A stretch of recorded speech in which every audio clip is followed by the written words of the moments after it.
guys, in this video we're going to look at the practicality of reading and writing rhythm.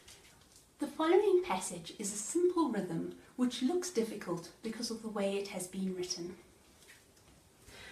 I'm going to provide you with 4 rules that will allow you to write easily readable and theoretically correct rhythms. Once we have worked through these rules, we will return to the passage that you have just seen and use these rules to make it considerably easier to read.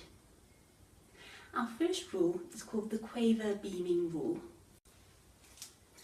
This is a single quaver which is worth half a beat. If I were to fill a whole bar of 2/4, 3/4 or 4/4 with these quavers, the multitude of little tails can become overwhelming.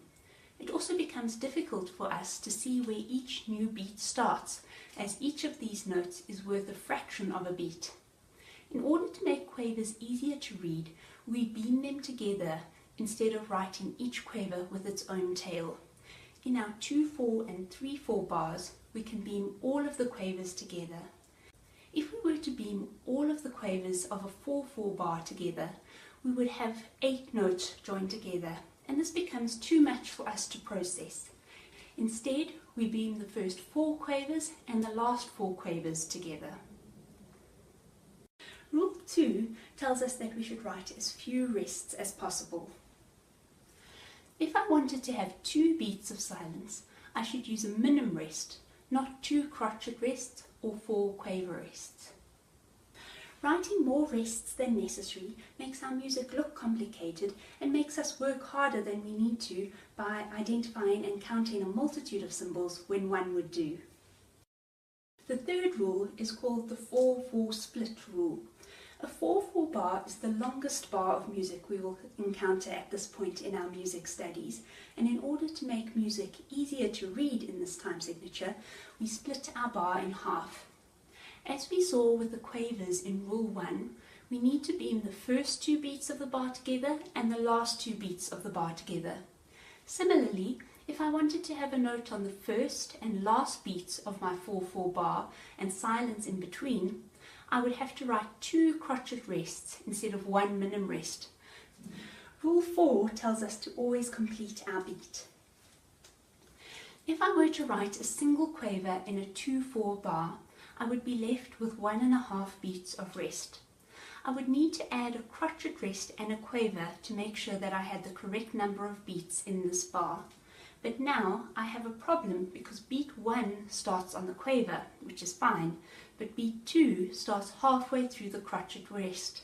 It would be much better to write the quaver rest first, completing beat 1, and then write the crotchet rest for beat 2.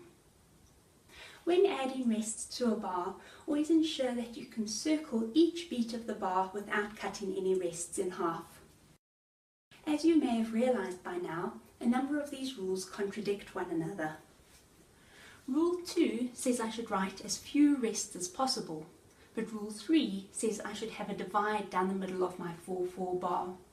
A good rule of thumb is to follow the order of the rules.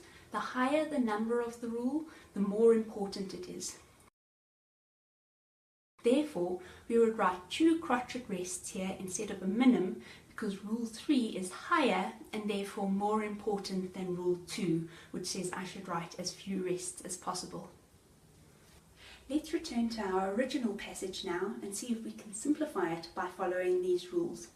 Our aim here is not to change the sound of the music, but to make it easier to read while maintaining the exact same sound as the original.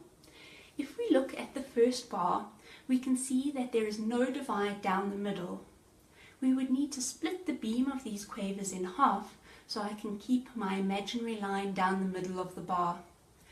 There are also 2 quaver rests at the end of the bar.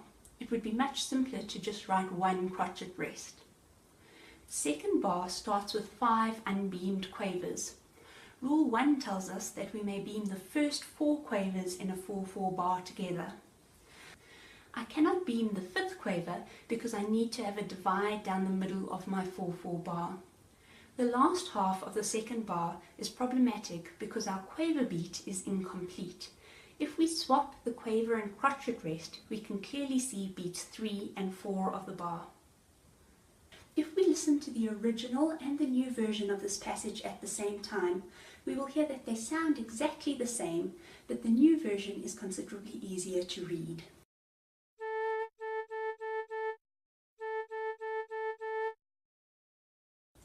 These rules are printed in the online notes which accompany this lesson. This is quite a tricky section of work and takes quite a bit of practice to get right. Please read through the notes and work through the online exercises to consolidate this new skill, and please remember I'm always available to help you if you need any assistance.